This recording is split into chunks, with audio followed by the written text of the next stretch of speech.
교회의 역사는 온 인류의 구원을 위해 예수님께서 십자가에서 죽으시고 3일 만에 부활하신 그 역사적인 부활의 사건을 경험한 제자들과 또한 그 사건을 믿고 따르는 사람들이 모여 이룬 믿음의 공동체가 예수 그리스도의 가르침과 예수 그리스도의 부활의 사건을 증거하며 배우기 시작하면서 출발하였습니다.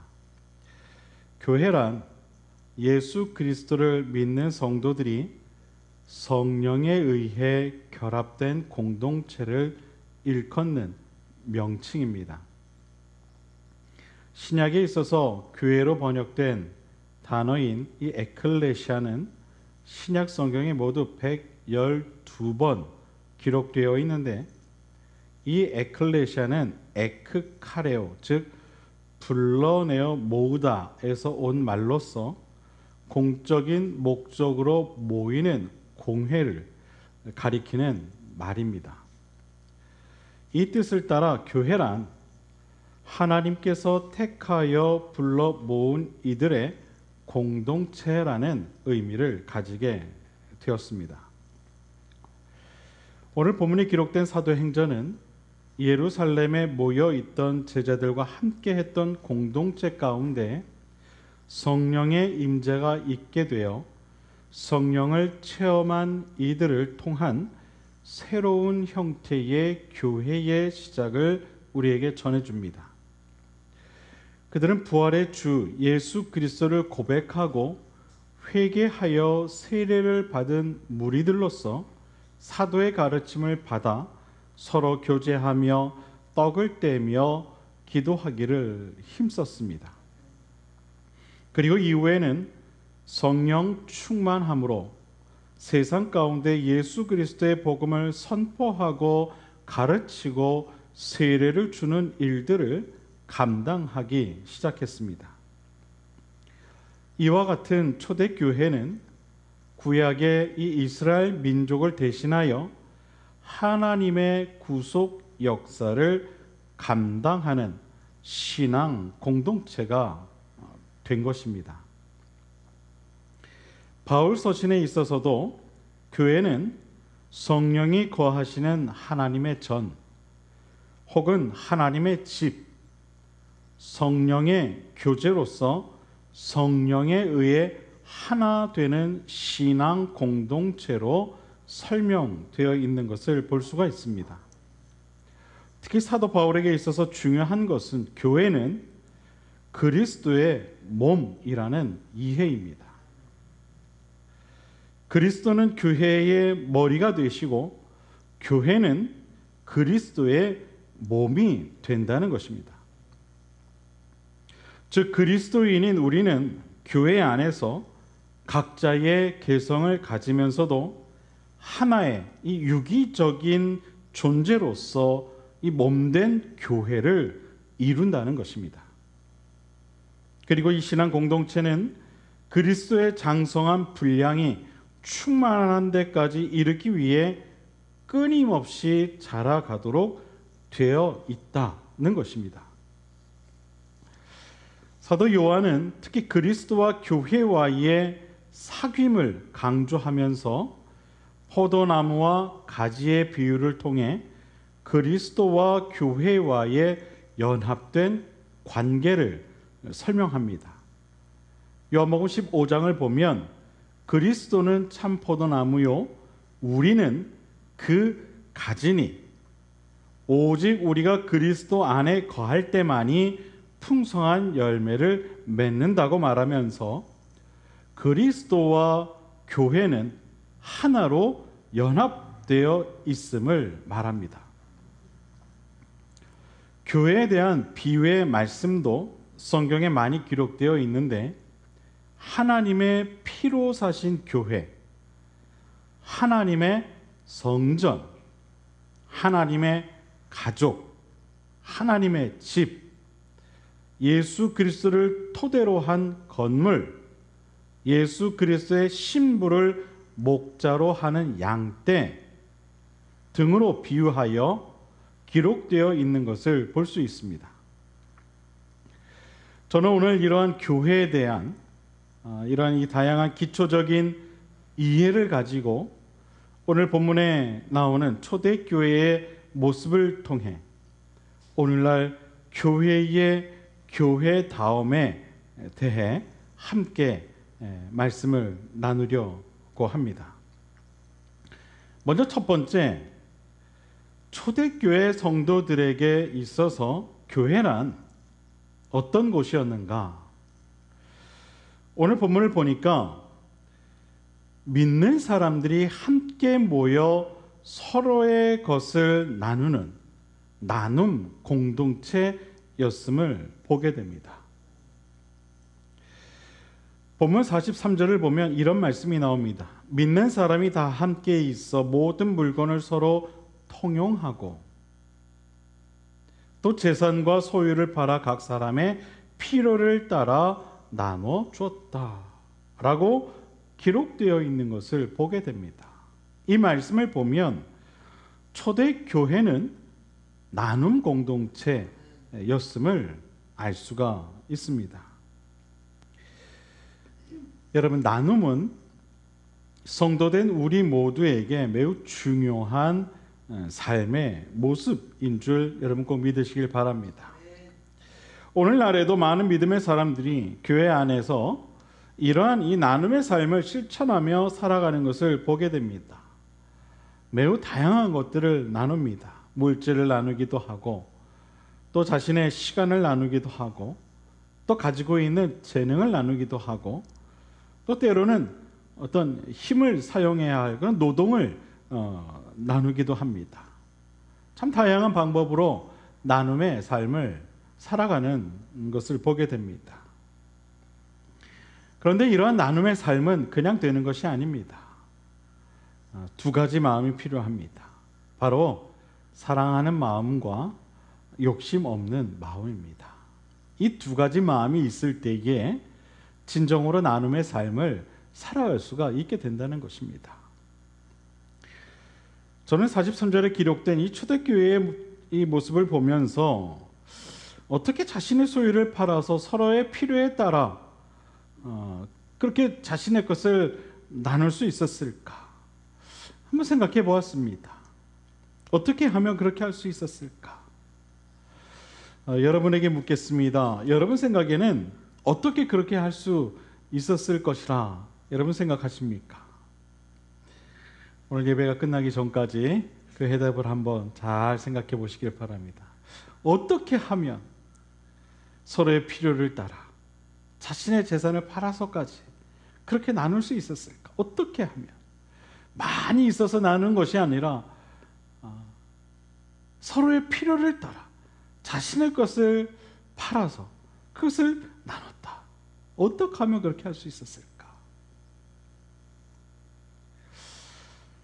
저는 이 장면을 묵상하는 가운데 초대교회 성도들에게는 진정으로 서로를 향한 이 사랑하는 마음이 충만했었음을 보게 되었습니다. 사랑하는 마음이. 여러분, 제가 왜 이런 생각을 했는지 잘 아시겠죠? 자신의 것을 팔아서 서로의 필요를 따라 나누었다는 것은 그것은요, 용기도 아니요, 믿음도 아닙니다. 오직 사랑입니다. 사랑. 자신의 것을 나누었다. 그것은 사랑하는 마음이 없으면 불가능하다는 거예요. 사랑하는 마음이 없으면. 오직 형제 자매를 향한 사랑하는 마음만이 서로의 필요를 따라 나눌 수 있게 하는 것입니다. 이 사랑의 마음이 없이는 결코 자신의 것을 내어줄 수 있는 용기도 없을 뿐더러 서로에 대한 믿음도 있을 수 없는 것입니다. 초대교회 성도들은 바로 이러한 사랑의 마음을 통해 서로의 것을 그렇게 함께 나누었던 것입니다. 고린도전서 16장 14절 말씀에 보면 이런 말씀이 기록되어 있습니다. 너희 모든 일을 사랑으로 행하라.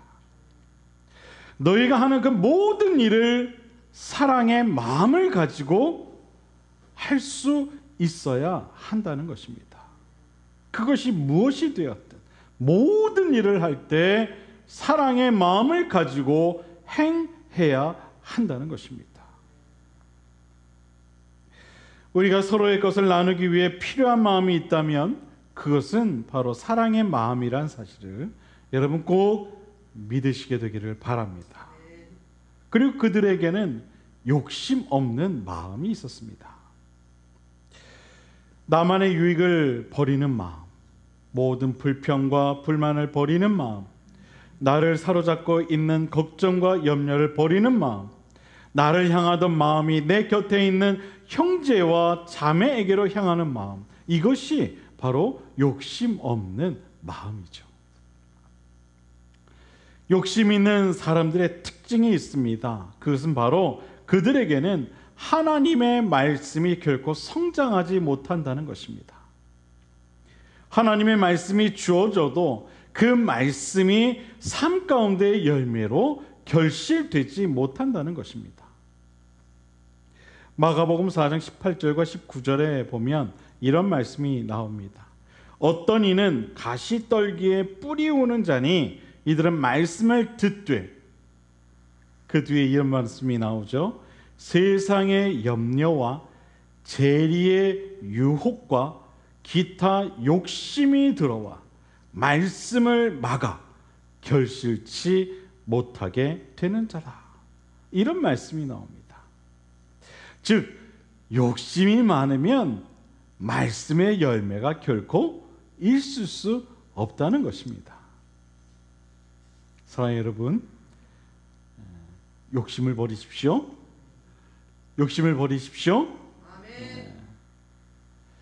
여러분, 욕심이 있으면 아무리 내 안에 하나님의 말씀이 들어온다 한들 그 말씀은 결코 열매로 자랄 수가 없다는 거예요. 삶의 중심이 내 자신이 되기 때문에 모든 결정의 권한을 내가 가지고 있기 때문에 하나님의 말씀이 자랄 수가 없는 겁니다. 이것도 내 거, 저것도 내 거, 세상 염려에 막혀서 하나님의 말씀이 자랄 수가 없는 것이죠. 사랑하는 여러분, 이 시간 여러분 스스로를 한번 돌아보시기를 바랍니다. 나의 삶 속에서 하나님의 말씀이 과연 잘 성장하고 있는가? 나의 삶에는 하나님의 말씀의 열매가 자라고 있는가? 혹시라도 내 안에 욕심 때문에 그러지 못하고 있는 것은 아닌가? 한번 여러분 스스로를 돌아보시기를 바랍니다. 사랑하는 여러분, 저는 우리 그림교회 모든 성도님들의 신앙이 자신의 것을 함께 나누었던 초대교회 성도들의 신앙을 닮아갈 수 있게 되기를 바랍니다. 그래서 우리 교회가 초대교회 공동체의 모습처럼 서로를 진심으로 사랑하고 자신을 향한 욕심보다 내 곁에 형제와 자매의 필요를 위해 살아가는 진정한 나눔의 그러한 신앙 공동체가 될 수 있게 되기를 주님의 이름으로 간절히 축원을 드립니다. 나눔 공동체, 바로 이것이 우리 교회가 배워야 할 첫 번째 교회의 모습임을 여러분 꼭 기억하시게 되기를 바랍니다. 그리고 두 번째, 초대교회는 날마다 마음을 같이하여 모이기에 힘쓰는 공동체였음을 보게 됩니다. 본문 46절을 보면 이런 말씀이 나옵니다. 날마다 마음을 같이하여 성전에 모이기를 힘쓰고 집에서 떡을 떼며 기쁨과 순전한 마음으로 음식을 나누었다. 이런 말씀이 기록되어 있는 것을 보게 됩니다. 여러분, 맞습니다. 교회는요, 모이기에 힘쓰는 공동체가 되어야 합니다. 여러분 믿으십니까? 모이기에 힘쓰는 공동체. 목사님, 그런데 요즘 모일 수가 없어요. 저도 잘 압니다. 코로나 때문에 모일 수가 없죠. 이 기간도 분명히 지나갈 거라고 저는 믿습니다. 참 안타까운 일이 아닐 수 없죠. 교회 공동체는 정말 이 초대교회처럼 모이기에 힘쓰는 공동체가 되어야 하는데 그러지 못하고 있는 현실이 우리 마음을 답답하게 만듭니다. 모여서 밥도 먹고 또 성도 간의 교제도 하고 또 말씀도 함께 나눠야 되는데 이 코로나라고 하는 전염병으로 인해 어쩔 수 없는 그런 상황으로 그러지 못하고 있는 현실이 참 안타까운 마음뿐입니다. 그런데 우리가 여기서 한 가지 집중해서 보아야 할 말씀이 또 하나 있습니다. 그것은 바로 초대교회 성도들이 마음을 같이 했다라는 말씀입니다. 그들이 성전에 모이기를 힘쓰긴 힘썼는데 어떤 마음을 가지고 모였는가? 거기에 우리는 집중할 필요가 있다는 거예요. 어떤 마음으로 그들이 함께 했는가?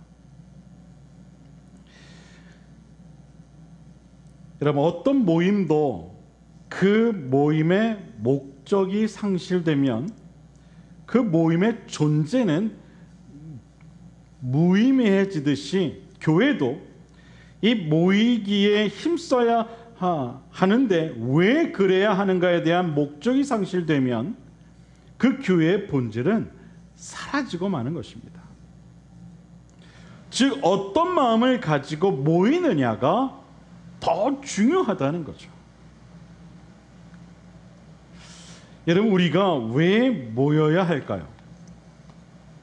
오늘 본문에 기록된 초대교회 성도들은 과연 왜 모이기에 힘을 썼을까요? 우리가 왜 오늘 본문에 기록된 것과 같이 모이기에 힘을 내야만 하는 걸까요? 여러분, 초대교회 성도들이 교회에 모이기에 힘쓴 그 이유는 바로 이렇습니다. 그들은 성전에 기도하기 위해 모였고 찬송하기 위해 모였고 하나님의 말씀을 듣고 가르치고 배우기 위해 모였다라는 것입니다. 즉 그들은 이러한 마음을 같이 했다는 겁니다. 이러한 마음을 같이 했다.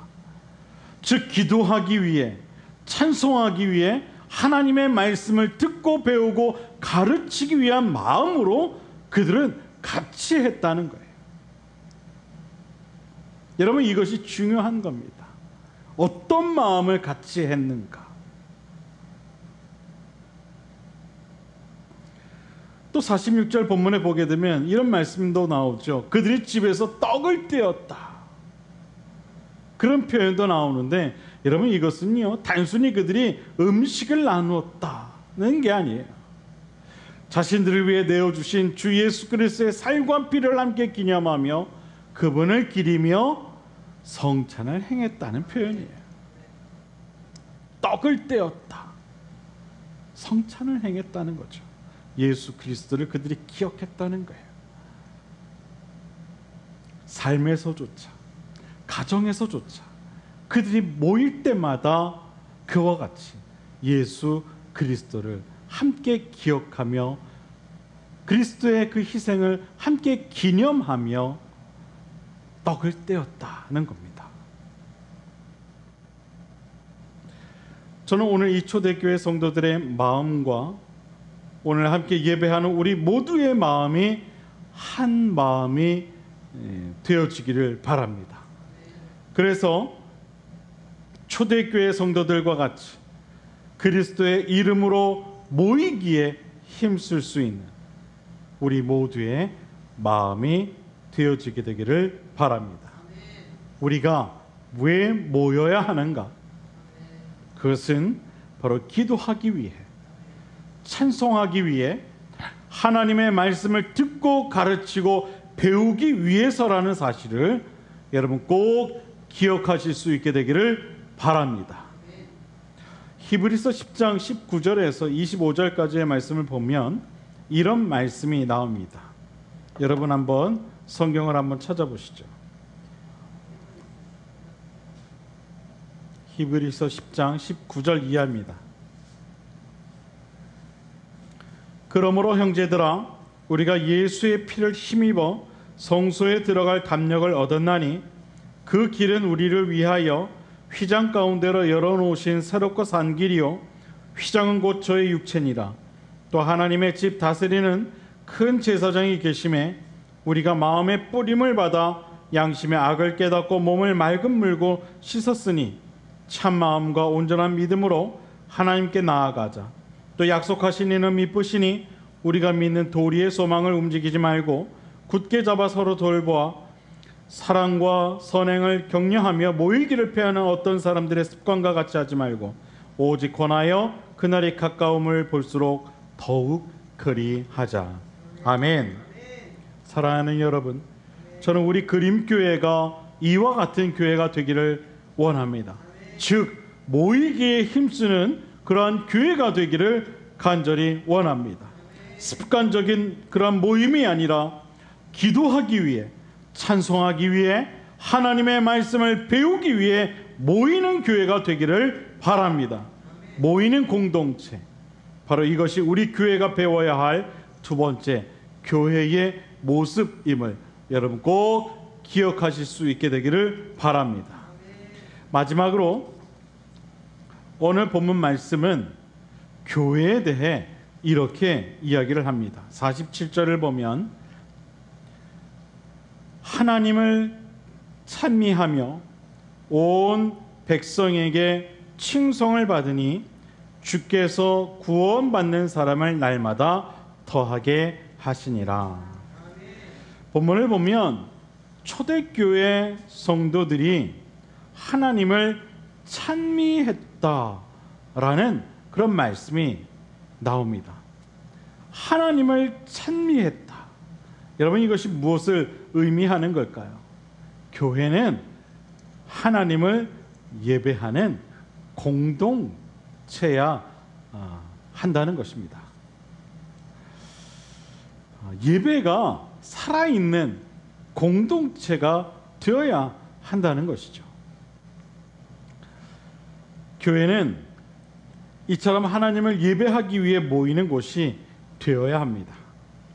예배가 살아있는 교회, 그래서 구원받는 사람이 날마다 더해지는 교회가 되어야 하는 것입니다. 사실 요즘 어느 교회를 가도 예배에 대한 중요성을 이야기하지 않는 곳이 없습니다. 모두가 다 예배의 그 중요성을 이야기합니다. 그러면서 감동 있는 예배가 되기 위해 많은 방법들 그리고 많은 도구들을 사용합니다.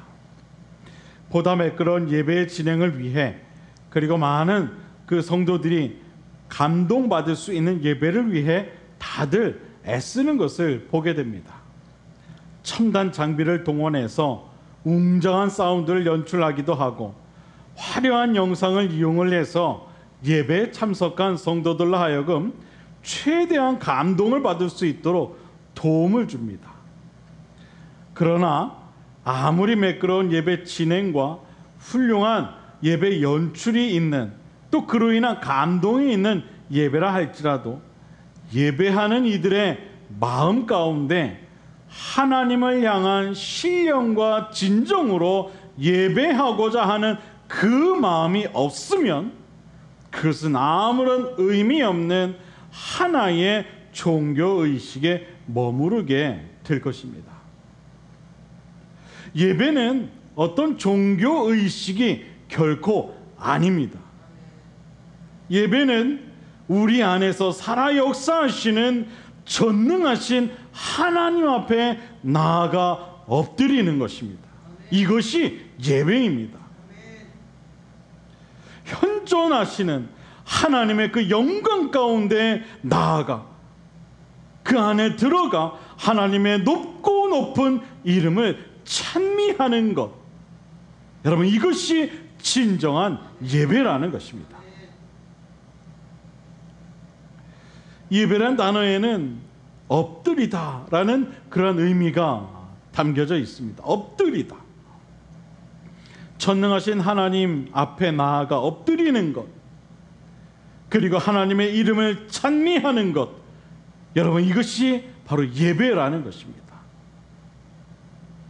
마치 모세가 광야에서 불타는 떨기나무 앞에 섰을 때에 하나님께서 모세에게 이리로 가까이 하지 말라, 너의 선 곳은 거룩한 땅이니 내 발에서 신을 벗으라 하셨던 그 음성에 모세가 하나님 배우기를 두려워하여 자신의 얼굴을 가리웠던 것 같이 우리 자신이 하나님의 영광 앞에서 진정 두렵고 떨리는 마음으로 나아가 엎드리는 것이 바로 예배라는 것입니다.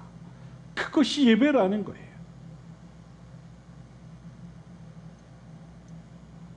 두려운 마음으로 하나님 앞에 나아가 엎드리는 것. 사랑하는 여러분, 저는 우리 교회가 바로 이러한 예배 공동체가 될 수 있게 되기를 바랍니다. 하나님을 신령과 진정으로 예배하는 교회, 어떤 종교 의식에 머무르는 그러한 세속적 예배가 아니라 모세가 두렵고 떨리는 마음으로 하나님의 영광 앞에서 자신의 얼굴을 들지 못했듯이 우리 모두도 하나님의 영광 앞에서 감히 우리의 얼굴을 들지 못하고 낮추어 주의 얼굴만을 구하며 두렵고 떨리는 마음으로 하나님의 영광 가운데 나아가 엎드리는 참된 그런 예배 공동체가 될 수 있게 되기를 바랍니다. 예배 공동체, 이것이 바로 초대교회를 통해 우리 교회가 배워야 할 세 번째 교회의 모습임을 여러분 꼭 기억하실 수 있게 되기를 바랍니다. 사랑하는 성도 여러분, 초대교회 성도들은 이처럼 교회 공동체를 위해 힘을 썼습니다. 그들은 교회에서 자신의 것을 함께 나누었습니다. 사랑하는 형제를 위해 나누었고 사랑하는 자매의 필요를 위해 나누었습니다. 나눔의 공동체였다는 거예요. 사랑하는 마음으로, 욕심 없는 마음으로 서로의 필요를 위해 자신의 것을 함께 나누었습니다. 그리고 그들은 성전에 모이기를 힘썼습니다. 무엇을 위해 그들의 마음을 같이 그렇게 성전에 모이기 힘썼다고 말씀을 드렸습니까? 기도하기 위해, 찬송하기 위해, 하나님의 말씀을 배우기 위해, 그것을 또한 가르치기 위해 그들은 마음을 같이하여 성전에 모이기에 힘썼다. 성경은 말하고 있어요. 그리고 마지막으로 그들은 교회에 모여서 예배하기 위해 그들은 또한 성전에 모였다라고 성경은 우리에게 말하고 있습니다.